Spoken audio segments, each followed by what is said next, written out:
안녕하세요. 저는 40대 여성 작가입니다.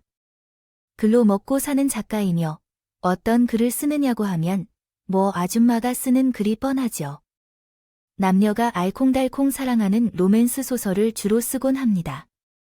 통속 소설이라고 무시하는 분이 있을지도 모르겠지만 이 정도로 제법 잘 나가는 작가입니다. 한 해에 벌어들이는 인쇄만 억 단위입니다. 그러나 이걸 아시나요? 사랑의 목매는 주인공들의 이야기를 쓰지만 정작 작가인 저는 사랑을 믿지 않아요. 한 번 결혼에 실패한 아픔이 있어서 그런지 세상에 믿을 만한 남자는 오직 책 속에만 있다고 느껴져요. 이렇게 사랑에 회의적으로 된 이유는 전 남편의 공도 크답니다. 영원한 사랑을 약속할 때 언제고 결혼한 지 1년도 안 돼 변해버리기 때문입니다.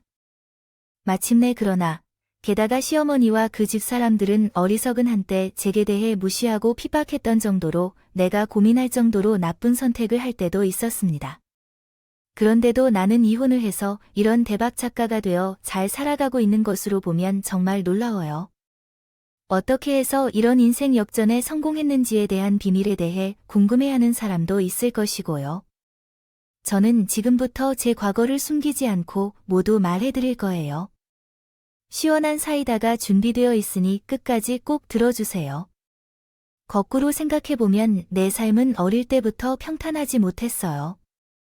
6살 때 아버지가 사고로 돌아가셨고 그 이후로는 엄마와 둘만 살았거든요. 엄마는 여자 혼자서 몸으로 저를 키우기 위해 자신을 과중하게 하였습니다. 식당에서 서빙하고 설거지하며 빌딩을 청소했어요. 다른 사람의 집에서 식사리를 항상 갈구하던 노동이다. 몸에 튼실한 곳이 없었지만 그런 엄마의 희생 덕분에 나는 어렵지만 나름대로 평범하게 살 수 있었어요. 가난한 사람들은 아시겠지요? 다른 사람들에게 평범하게 산다는 게 얼마나 어려운 일인지요. 그런 엄마에게 효도하기에 모자란 팔자로 성인이 된 후에는 엄마의 흉을 박았어요. 고등학교를 졸업한 뒤 회사에 입사했을 때 동료와 잘 맞아 혼전 임신을 하게 되었고 그만이었어요. 제 뱃속에 새 생명이 자라있음을 압박받는 것이 왜 이리 두려운지요? 당장 삭제하려 했지만 남자친구가 자신이 책임지겠다고 했어요. 이미 생겨난 생명을 어떻게 삭제할 수 있겠어요? 혜숙 씨와 나, 그리고 뱃속의 아이를 내가 어떻게든 책임질 테니까 그런 소리 하지 말아요. 하지만 우린 만나서 얼마 안 됐는데 그런 게 왜 중요해요? 내가 너를 사랑하고 혜숙 씨도 나를 얼마나 사랑하는지가 더 중요하죠. 당장 양과 부모님을 만나서 인사부터 드려요. 내 손을 잡고 큰 소리를 치는 남자친구가 그때는 참 믿음직스러웠다. 친구와 함께 엄마를 만났죠. 딸이 임신했다는 말에 엄마는 대뜸 눈물부터 흘렸어요. 자기가 먹고 사느라 바빠 신경을 못 써줘서 그렇다면서 모두 신탓을 하셨죠. 혜수가, 너 이제 겨우 살인데 한창 꽃처럼 피어날 나이에 임신이라니. 아이 일을 어떻게 생각해? 괜찮아. 엄마 어차피 언젠가는. 나도 시집가서 아이가 나올 거 아니었어. 그걸 좀 일찍 시작하는 거지. 어색하지 않게 그냥 앞에서 이야기해. 하지만 엄마는 울음을 그치지 않았어요. 일찍 낳아서 하나도 좋을 게 없었으니까. 그래, 혜수가, 너가 뭘 몰라서 그래? 아이를 낳고 키우는 게 얼마나 힘든데. 하늘에 있는 너희 아빠가 알면 얼마나 속상할까? 엄마는 남자친구도 마음에 들지 않았어요. 그럴 만하다고 생각했어. 남자친구는 나보다 7살이나 많았고 그때까지 회사에서 변화없는 직급을 하나도 안 바꾼 평사원이었거든. 거기에 더해 저와 마찬가지로 한부모 가정이었어. 일찍 아버지가 돌아가셔서 우리 가족은 엄마와 어린 여동생뿐이었어. 옛말에 홀어머니를 모셔야 했었지. 남자는 쳐다보지 말라는 소리가 있어서 힘들게 키운 자신의 아들을 훔쳐간 여자라고. 너를 얼마나 구박했으면 에이, 엄마도 나 혼자 키웠으면 무슨 말을 하겠어. 아, 그런 것도 다 편견이야. 넌 계집에 있는 딸을 가진 엄마하고 아들을 가진 엄마하고 다르다니까. 거기다 그 집은 어린 신호까지. 네 자신도 모진 시집살이를 겪었기 때문일까요? 엄마는 남자친구와 예비 시댁을 영 탐탁지 않아 했어요. 하지만 이미 뱃속에 아이까지 들어섰기 때문에 뭘 어쩌겠어요? 생긴 애를 지우라고 할 수도 없고 결국 결혼을 허락할 수밖에 없었죠. 그건 예비 시행 역시 마찬가지였어요. 시어머니는 별 볼 일 없는 집안에서 잘 한 저를 마음에 들어하지 않지만 고임신한 저를 참마 반대도. 그런 일이 있었지요. 아이가 태어난 지 3개월 만에 제 남자친구와 저는 식을 올렸고 정식으로 부부 사이가 되었습니다. 그동안 남편이 시어머니와 시어버리를 부양하고 있어서 저희가 모아둔 돈이 별로 많지 않았거든요. 저 또한 사회초년생이라서 비슷한 상황이었죠. 시어머니는 신혼집을 짓기 위한 돈을 모을 때까지 살자고 하셨는데 엄마는 그게 마음에 걸렸는지 봐요. 그동안 모은 돈 중 3천만 원을 제게 건네주시기로 했어요. 한 번 거절했지만 끝내 그 돈을 통장에 넣어 주셨어요. 시어머니가 시누이로서 같은 집안에서 살아가는 게 얼마나 어려운 일인지 알아요. 사람들이 잘해준다 하더라도 눈치를 보게 될 거예요. 너무나 감사하고 홀몸은 아니니까 결코 안 그러신다고요. 어떤 음식을 사다 줄게 이야 물론 하는 믿음 속에 제 마음도 따뜻해졌어요. 정말로 나 치아 이런 사랑을 받는 사람이 행복하고 자랑스러워요. 벌떡 일어나 사오곤 하죠. 걱정했던 시집살이도 따로 사는 이유일까요? 예상했던 것처럼 심하지는 않았어요. 나 물론 시집살이가 아예 없는 것은 아니었어요. 시어머니는 매일같이 저에게 전화해 남편 밥은 잘 챙겨주었는지, 집안 살림은 잘 하는지를 확인했고, 그 외에도 갑자기 집으로 찾아오곤 했죠. 구실은 반찬을 나눠주러 왔다는 것이었지만 실제로는 쟤를 감시하기 위한 목적이었어요. 창틀에 먼지가 조금만 있어도 까다롭게 반응하셨죠. 아이고, 집안 꼴이, 이게 다 뭐야? 너 우리 명석이 기관지가 약해서 먼지가 이렇게 많아서야 되겠어? 죄송해요, 어머님. 제가 청소한다고 했는데 몸이 무거워요. 몸이 무거우면 어떻게 해야 할까요? 너무 무거운 주제를 지금 내 앞에서 다뤘어. 임신했다고 남편이 시어머니를 속이는 거 아니에요. 그런 내용이 들리면 미안해. 시어머니는 제가 못된 짓을 한 적이 없어. 효자였던 남편은 시어머니 앞에서는 말을 잘 못하곤 했어. 이미 혼전 임신만큼 큰 불경을 저질렀다고 생각하는 사람이어서 그랬을 뿐이에요. 속상했지만 참을 수 있었어요. 시어머니가 돌아가신 후에 남편은 미안하다며 어떻게 해야 할지 모르고 제게 신경을 썼지만 미안해하는 것이 우리 어머니 덕분에 더 속상해졌어. 어머님 앞에서는 아무 말도 못하는 것을 아는 사람들이 많았어. 앞에서는 묵묵히 있어야 하고 뒷북치며 편들어주는 것도 도움이 안 될 거라 너도 잘 알잖아. 앞에서는 아무 말 못하고 뒷북치는 게 낫겠지. 마누라의 기분을 풀어주는 것이 정말 똑똑한 남편의 특성이라고 말하는 건 너무 어렵지 않나요? 우리 엄마 덕분에 힘들었어요. 응, 제가 만삭이지만 창틀에 묻은 먼지를 가지고 무엇을 하냐는 건 정말 기분이 나쁘죠. 그것을 진지하게 생각하지 않았으면 좋겠어요. 그런 말을 하는 게 내가 임신 유세를 하는 것 같다는 말이에요. 입을 다물고 그런 말로 절대로 넘겨서는 안 해요. 그리고 아침과 저녁 식사를 챙겨주는 게 다른 말이에요. 화장실에서 변기를 붙잡고 다른 곳으로 가도 돌아봐 줄 알고 있죠. 다 알아요. 우리 엄마의 말은 그냥 들어요. 내가 말한 대로 진행하면 될 걸. 나중에는 당신이 좋아하는 귤과 포도를 사오겠다고 했는데 어떤 일이 있어도 남편이 있다면 참을 수 있었어요. 그때까지만 해도 남편이 영원히 제 편일 거라 믿고 의심치 않았어요. 지금 생각해보면 정말 순진했던 것 같아요. 결혼 생활이 불행해진 것 같아요. 아이러니컬하게도 우리 사랑의 결실인 딸이 태어나면서 붙어 있어요. 잠자리에 예민했던 남편은 딸이 밤마다 우는 걸 못 견뎌 했어요. 툭하면 제발 좀 조용히 해라. 며 화를 냈고 급기야 한 번은 딸을 때릴 것처럼 위협하기도 했죠.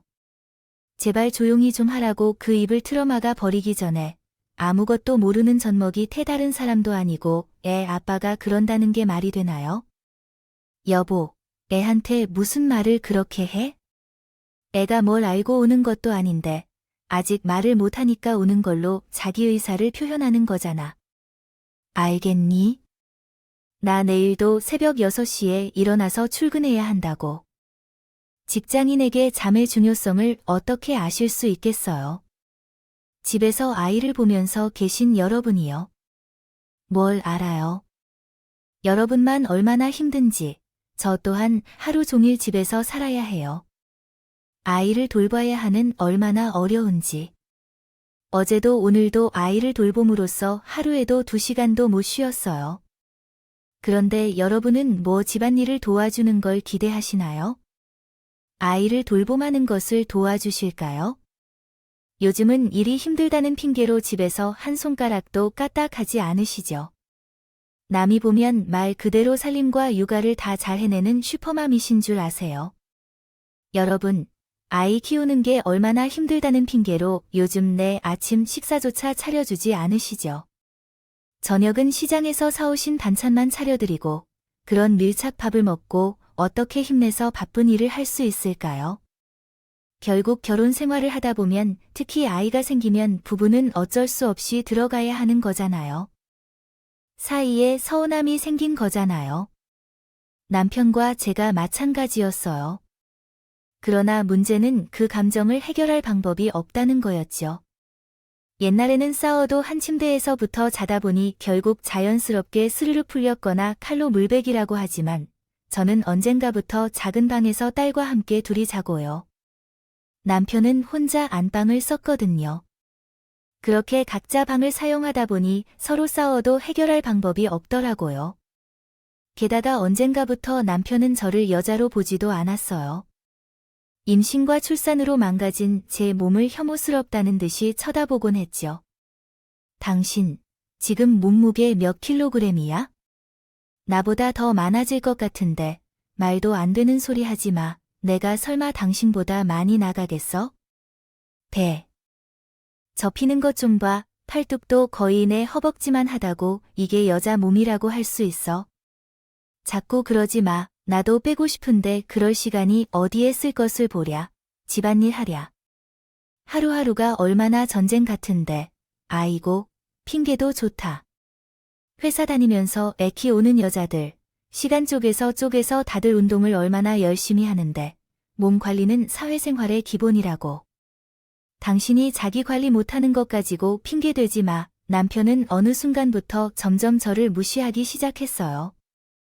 집에서 밥만 축내는 쓸모없는 아줌마 취급했죠. 하나뿐인 남편이 그렇게 나오니 참 힘들더라고요. 제 발밑을 단단하게 지지하고 있던 땅이 와르르 무너지는 기분이 상했었어. 설상가상으로 그런 상황에서 어머니의 괴롭힘은 더 심해졌어요. 그때 신이가 결혼해서 아들을 한 명 낳은 상태였어요. 신우가 몸조리를 핑계 삼아 그 아들을 툭하면 우리 집으로 데리고 왔어요. 명이라는 아이는 어릴 적부터 몸이 참 약했던 애라서 한 번 건강한 아이를 낳고 나니 그 애가 극복할 수 없을 정도로 약한 상태였어요. 환절기에 감기에 걸렸다가 골골대고 있는데 엄마로서 너무 가슴이 아파서 내가 애 대신 돌볼게 하고 데려왔다. 아내, 그렇지만 왜 우리 집이 아니고? 그럼 그 늙은 씨에게 혼자서 아이를 맡기라는 거야? 허리며 무릎며 성인 곳이 한 곳도 없는데 혼자서 아이를 돌보다가 무슨 사고가 생길까봐 당연히 너와 함께 보는 게 맞지. 그래도 나보다는 내가 더 정고요. 애도 가장 최근에 나타났으니 제일 낫지 않겠어요. 명이 감기 다 나을 때까지만 좀 부탁하나. 나도 매일 와서 같이 돌볼게. 그러나 약속과 달리 시어머니는 신우를 애만 맡겨놓고 친구와 약속이 있다. 모임이 있다는 핑계로 자리를 뜨는 일이었고 신우가 감기가 다 난 뒤에도 아들을 찾아갈 생각을 하지 않았어요. 독박 육아를 해보니 아무래도 안 되겠다 싶었나 봐요. 아무리 그래도 그렇지만 애 엄마가 돼서 애를 볼 생각도 않는다니 모성이라는 것도 없는 건지 참 기가 막히더군요. 무엇보다 서운했던 건 남편의 반응이었어요. 제가 힘들다고 하니 소연에도 들은 척도 안 했어요. 아이, 몸이 어떻게 그러다는지 당신이 이해 좀 해줘. 내 몸은 멀쩡한 줄 알아? 나도 우리 슬기를 키우면서 팔인대가 늘어나고 허리 디스크도 생겼다고. 슬기가 갓난이 시절 벗어나려는데 이제 좀 살게 될 것 같은데 이제 또 아가씨 아들을 나도록 키우라고 하는 건 좀 너무하지 않아? 내가 왜 그렇게 해야 하는데 내 자식도 아니고. 당신이 무슨 말을 그렇게 하는지 명의가 남이야? 그리고 애 키우는 게 그렇게 힘들다고? 유세를 부려 하나 키우나 둘 키우나 그게 그거지요. 건 알고 있었지만 설마 이렇게까지 제 편을 안 들어줄 줄은 몰랐거든요. 남편의 차가운 반응에 그나마 남아있던 한 줌의 정마저 모이 사라지더군요. 이혼하고 싶은 마음이 굴 같았지만 어린 딸을 생각하며 참았어요. 아버지 없이 자란 경험이 얼마나 서러운 일인지 잘 알았거든요. 제 딸한테는 그 아픔을 전하고 싶지 않았죠. 그런데 이따금은 이상한 일이라고 할까요? 이듬해의 겨울, 제 남편과의 관계를 다시 맺으려는 사건이 하나 발생했어요. 정확히 말하자면 우리 친정 엄마와 관련된 사건이었는데요. 엄마는 일하던 식당에서 사고를 당해 허리를 심하게 다쳤어요. 다행히 목숨에는 지장이 없었지만 일을 하는데 한동안 어려움을 겪었어요. 하루 한 끼를 위해 노력하는 엄마의 처지를 잘 이해하고 고민한 끝에 남편에게 조심스럽게 부탁했어요. 슬기야, 우리 엄마가 있잖아. 그 말로는 괜찮다 하시는데. 당신도 알잖아. 허리가 나을 때까지 용돈이라도 조금 주면 안 될까? 어렵게 꺼내는 얘기에 남편은 단호한 표정을 지었다. 돈이 어디에 있는지 알잖아. 내 연봉은 올해에도 동결돼 있는데 아이가 곧 유치원을 다녀야 하니까 우리의 생활비도 부족하다고. 더 많이 줄 필요는 없는 거야. 한 달에 30만 원이라도 아니면 20만 원이라도 주실 수 있어? 우리 엄마는 엄격한 사람이라서 허리만 좀 괜찮아지면 일을 다시 시작할 거야. 장모님도 필요 없다고 했다고 하던데 친구한테 돈을 빌리던지 그 가게에 가부를 해도 될 것 같아. 아이는 우리 책임이 아니야. 우리는 그런 것까지 신경 쓸 필요 없어. 집안일을 하면서 생각해보니 남편의 신랄한 말 때문에 울컥스러웠어요. 친정엄마는 언젠간 남편을 무시한 적이 있었다거나 몰랐겠죠. 그럼에도 불구하고 제 딸의 혼전 임신 문제를 책임져 주어 고마워하며 없던 살림에 남편이 좋아하는 계절별 요리를 마련하고 출퇴근하며 피로를 달래주는 보양식도 만들어주곤 했어요. 그런데 어쩌다가 찾아간 것이건 우리 사위 하면서 부끄러워하는 모습이었죠. 그런 엄마에게 어떻게 이렇게 무례하게 굴 수 있을까요? 한 방울도 섞이지 않은 피가 흐르는 사이라 할지라도 정말 서러웠어요. 당신 진짜 너무한 거 아니야? 우리 엄마가 너에게 얼마나 잘해줬는지 알면서도 또 갑자기 그 얘기가 왜 나온 거야? 누가 장모님이 나에게 해주지 못한 일을 알게 되면서 라고요. 조금이라도 도와줄 수 있는 거잖아. 그동안 어머님께 계속 명돈을 드렸어도 우리 엄마께 10원 하나 주는 건 없어.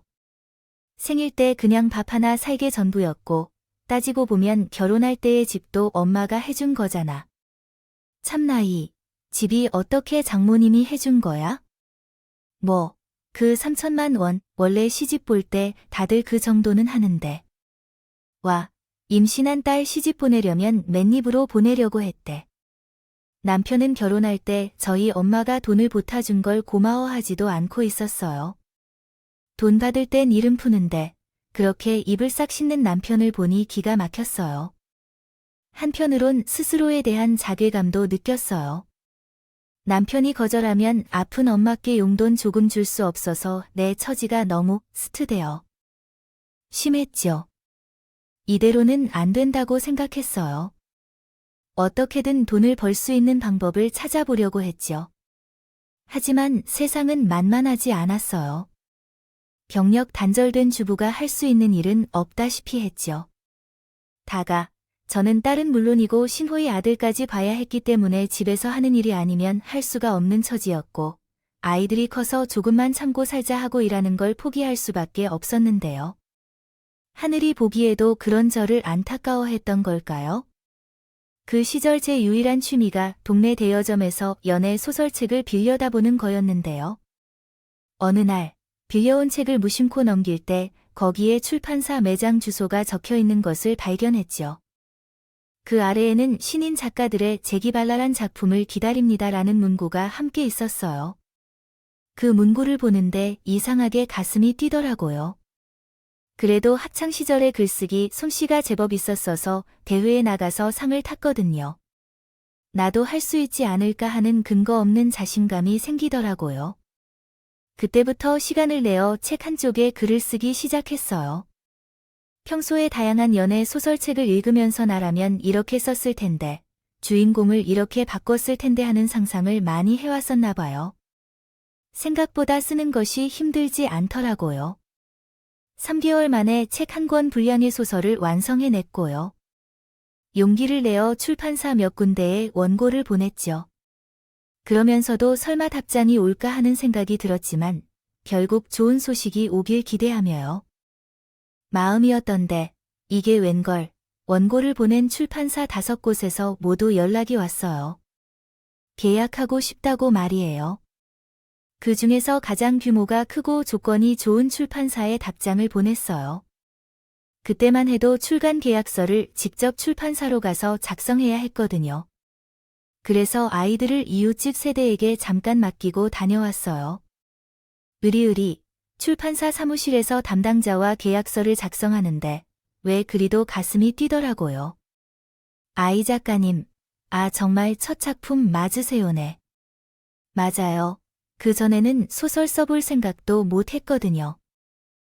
타고난 천부적인 재능이 있는지 봐요. 신인 원고답지 않게 너무 기량이 뛰어나서 깜짝 놀랐거든요. 아이 두고 보세요. 이 작품 분명 대박할 거예요. 날 거예요. 담당자가 그냥 신인 작가인 제게 용기를 주려는 말인 줄 알았어요. 그런데 이게 웬걸, 출간되자마자 제 책은 불티나게 팔리기 시작했어요. 신인 작가로서 이례적으로 3만 부까지 찍었죠. 정산이 끝나고 나니 통장에는 생전 제가 벌어본 돈 중에 가장 큰 액수가 찍혀 있었네요. 원고료가 들어오자마자 바로 엄마한테 돈을 보냈어요. 그쯤 엄마는 수입이 없어 급한 대로 전셋집을 월세로 돌리고 그 돈으로 생활하고 있었거든요. 엄마, 내가 지금 5천만 원을 보냈거든.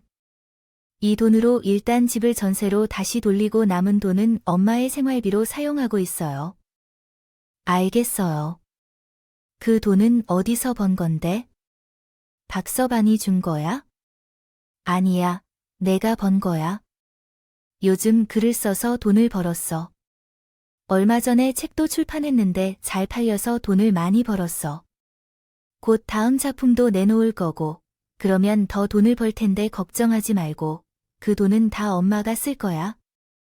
제가 작가로 성공한 소식에 엄마는 너무 기뻐했어요. 그때 처음으로 엄마에게 효도해야겠다는 생각이 들었어요. 정말로 얼마나 자랑스러웠는지 몰라요. 엄마는 다른 사람들은 몰라도 남편에게 내가 작가가 됐다는 걸 숨기려고 했는데, 남편에게는 그걸 감추기가 어렵더라고요. 날마다 딸을 돌보고 작은 방에 틀어박혀 컴퓨터만 만지작거리다 보니 결국 남편도 알게 됐어요.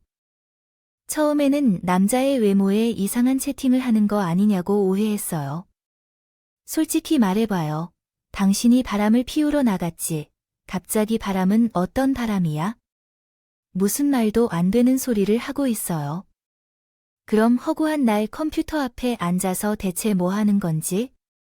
키보드 두드리는 소리 때문에 잠을 못 자겠다고 알겠어요. 앞으로 당신이 잘 때 컴퓨터는 안 할게요. 그건 당연한 거고.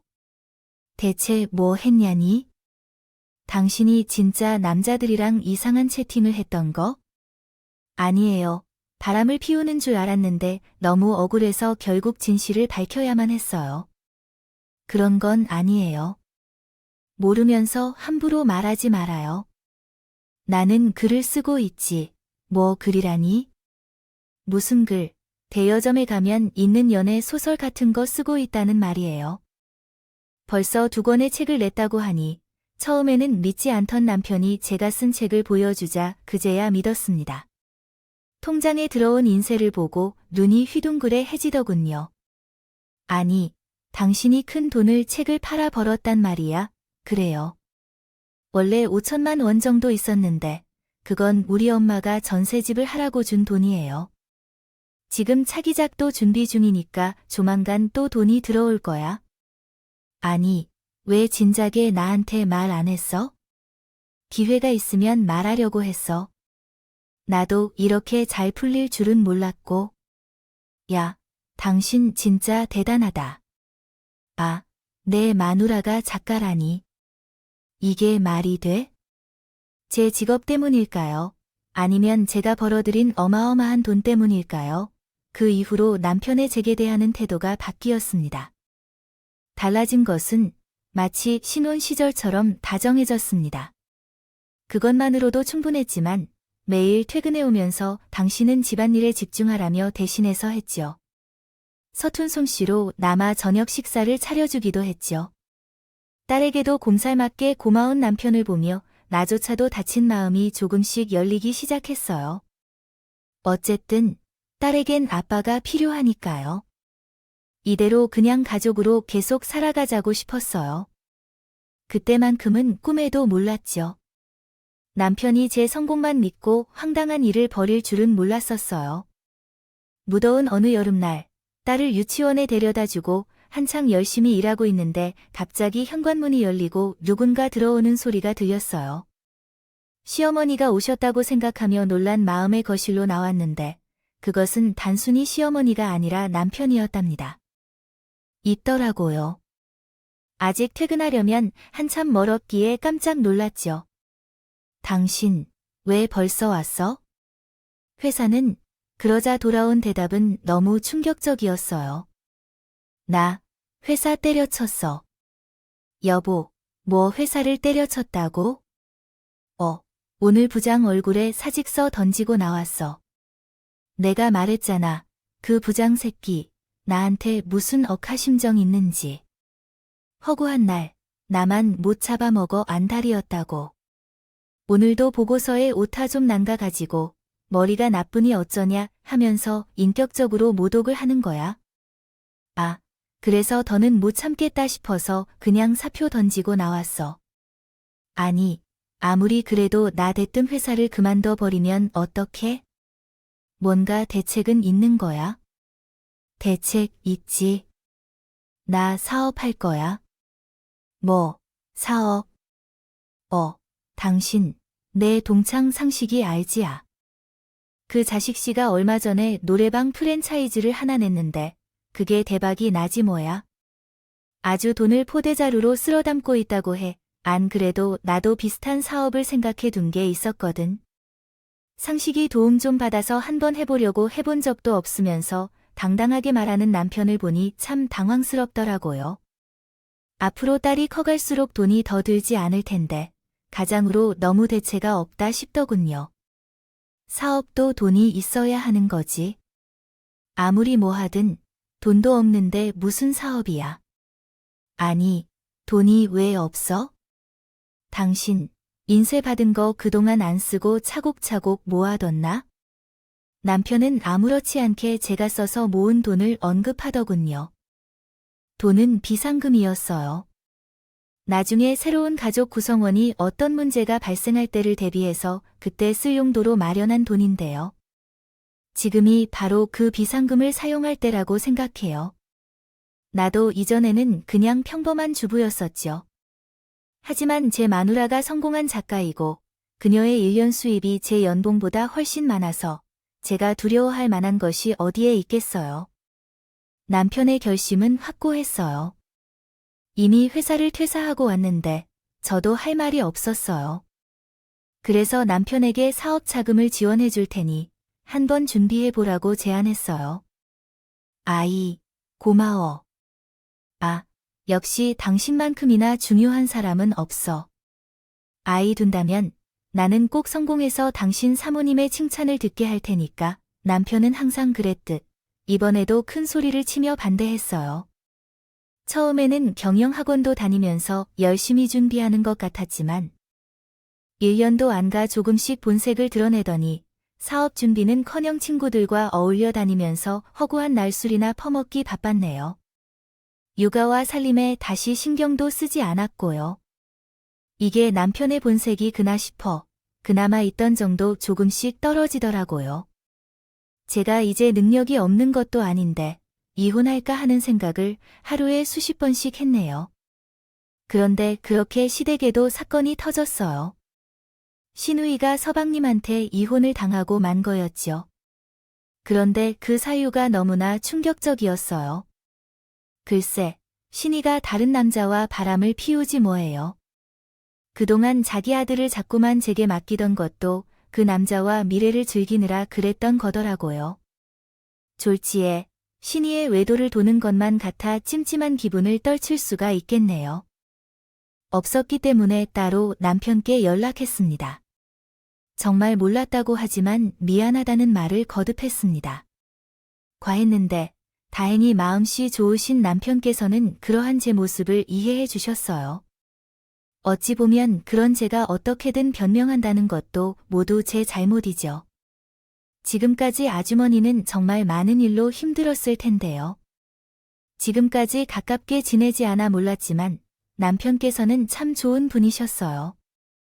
신우는 어떻게 해야 할지 난감할 거예요. 다른 남자와 바람난 건 자기 복이나 다른 사람을 걷어찬다 생각해서 참 한심해요. 그때까지는 까맣게 몰랐죠. 시누이의 이혼이라니 저기로 인해 제게도 불똥이 트일 줄은 상상도 못했어요. 이제 원고 마감이 코앞이라 정말 바쁘네요. 집중해서 글을 읽고 있을 때였어요. 남편은 전날도 술을 마셔 취한 채 들어와서 정오가 지나도록 코를 골며 자고 있었어요.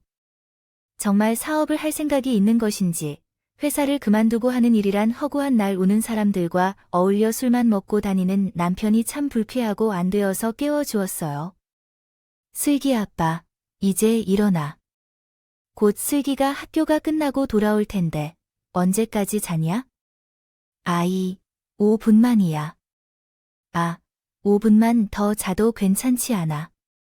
빨리 일어나. 여전히 나라인 남편을 깨우려고 하고 있을 때 갑자기 초인종이 울리더군요. 예상치 못한 방문객의 정체는 시어머니와 신우였어요. 신우이와 한동안 둘 다 우리 집을 거의 한 번도 나가지 않았기 때문에 얼마나 놀랐는지 몰라요. 어머님, 왜 갑자기 집에 오시는 거죠? 연락도 없이 그러니까 내가 당신과 명석이한테 얼마나 많은 전화를 했는지 몰랐어요. 시어머니의 핸드폰 호출을 뒤늦게 확인하니 부재중 전화가 여러 통 왔었어요. 글을 쓸 때 방해받지 않도록 핸드폰을 무음으로 설정해놔서 몰랐던 거였네요. 아, 죄송해요.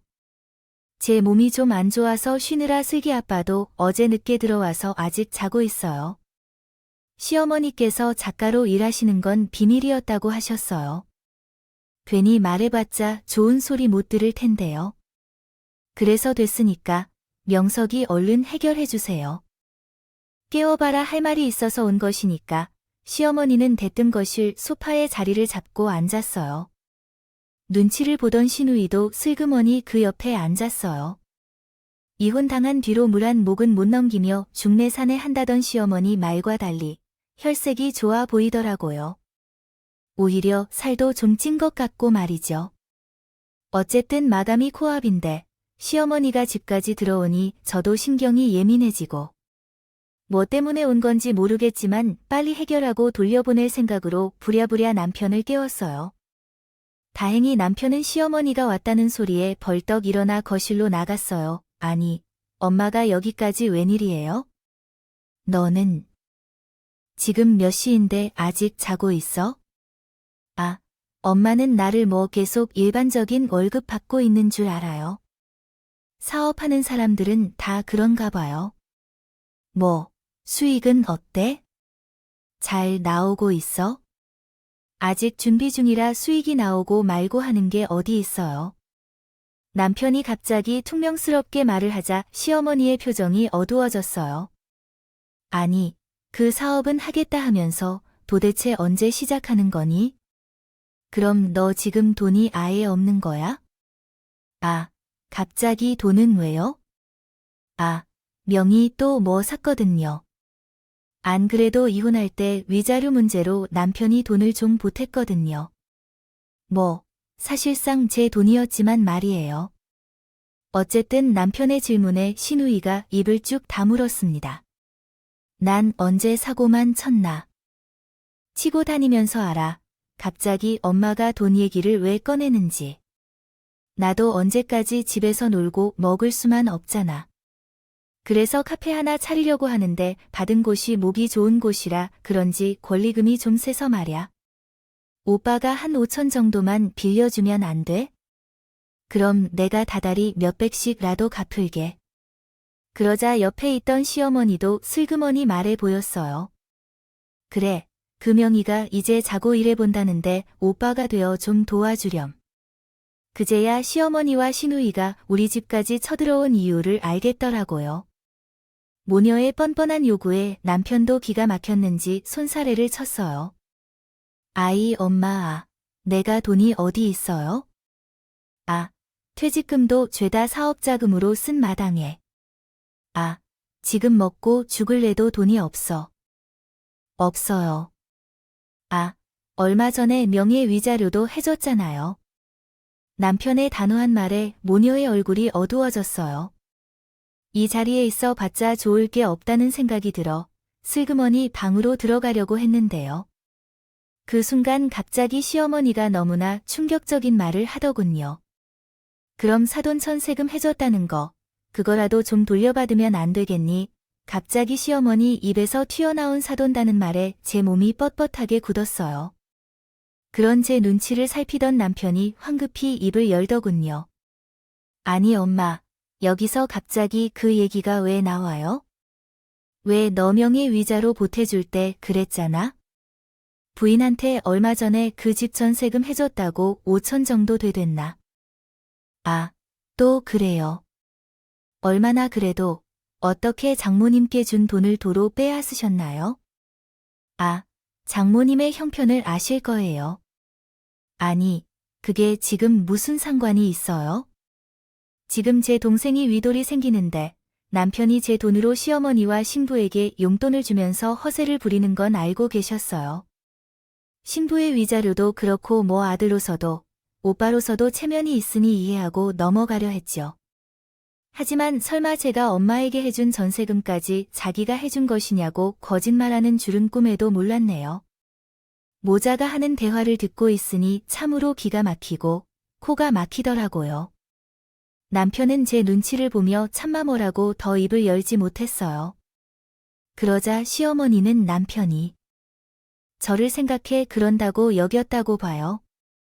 갑자기 저를 표독스럽게 노려본 듯해요. 슬기롭지 못했던 거죠. 괜찮지 않은 사부인 형편도 나는 알지만 그래도 따지고 보면 우리 명석이 번 돈이지. 일단 명의 가게를 차려야 하니 달라하라 하고 나중에 다시 벌어지면 그때 또 드릴게요. 말 좀 잘 해주실래요? 그동안 저는 시어머니 앞에서 항상 내내하며 순종하는 며느리였지만 이제 더는 안 될 것 같아요. 그래서 저도 모르게 되바라지게 됐었네요. 하지만 그건 안 되는 일이에요.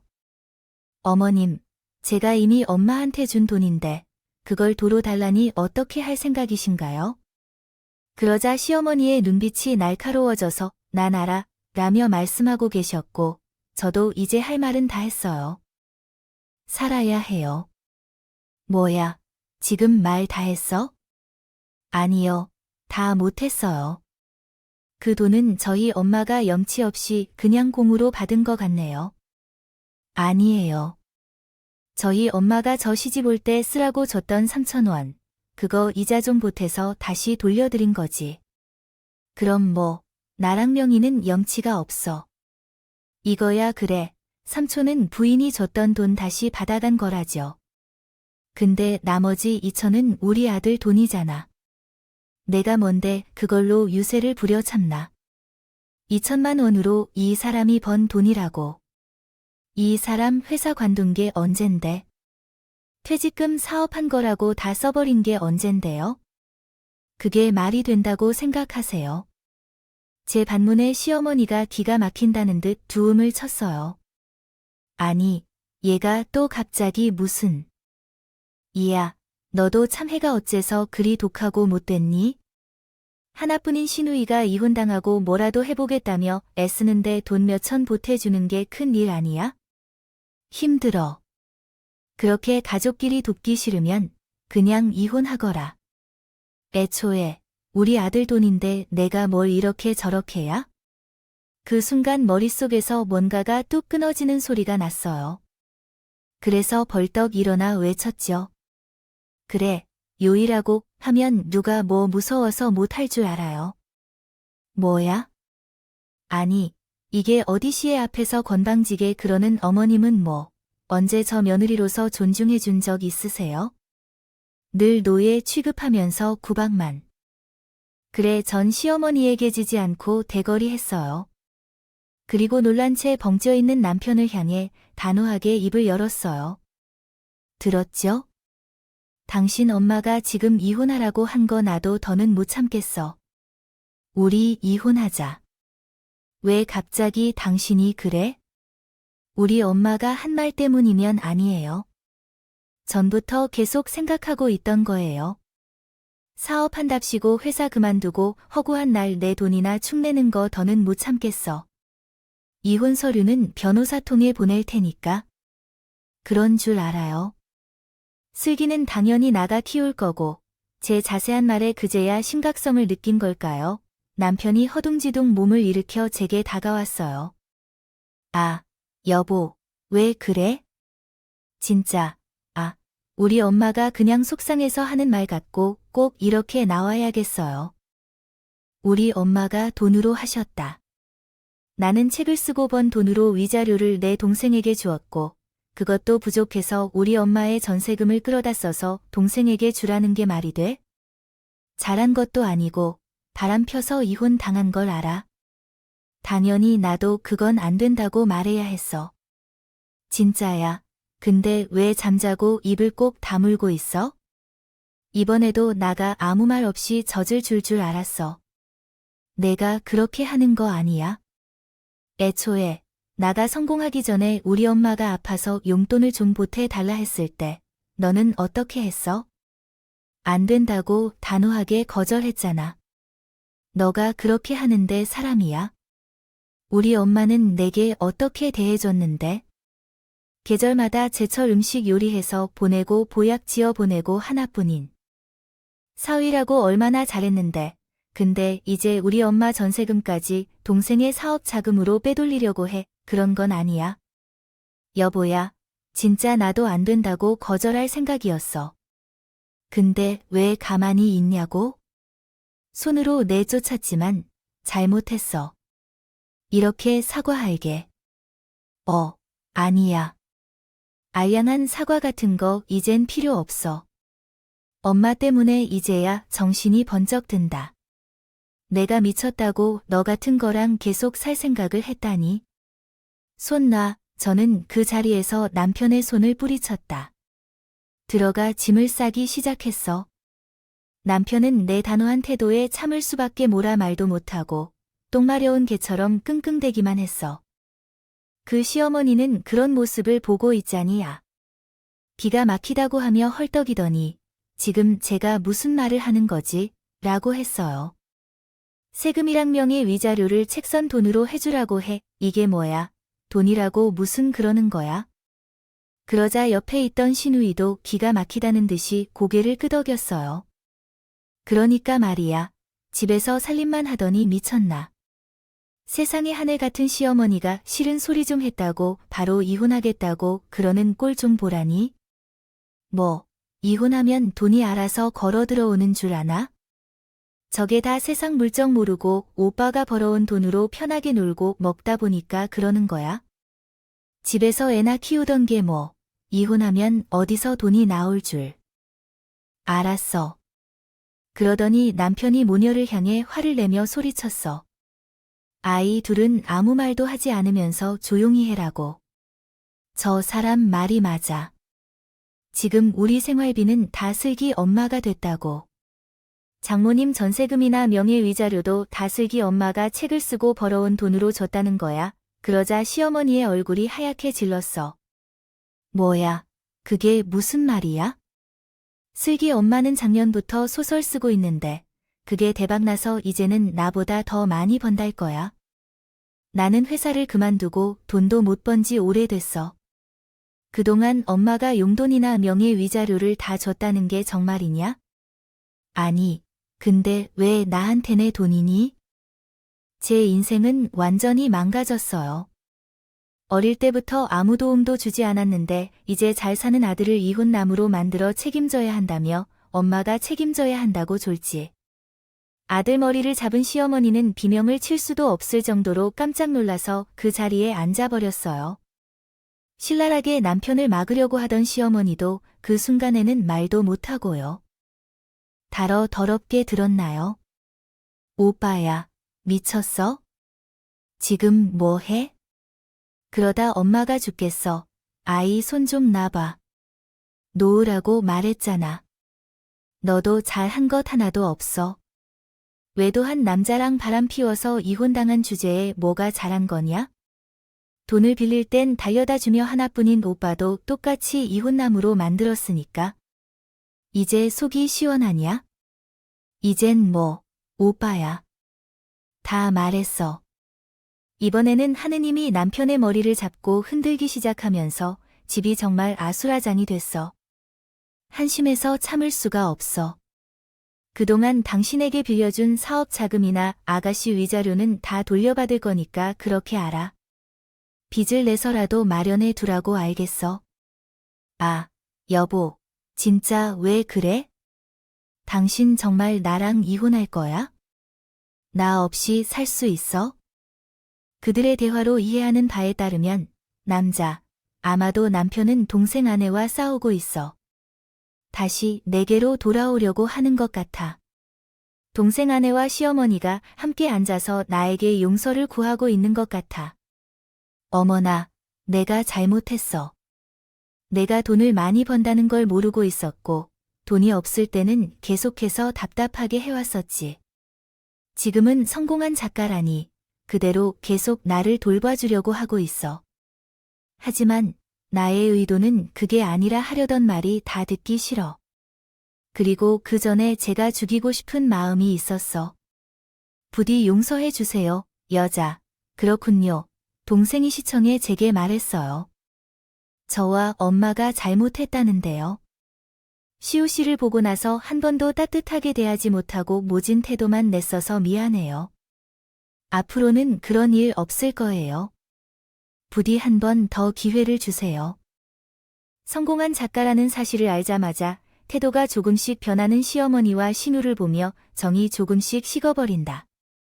해봐야 남편도 시어머니 집 식구들과 별반 다를 게 없겠지만 어쨌든 돈이나 마련하라고 함부로 굳이 필요는 없어.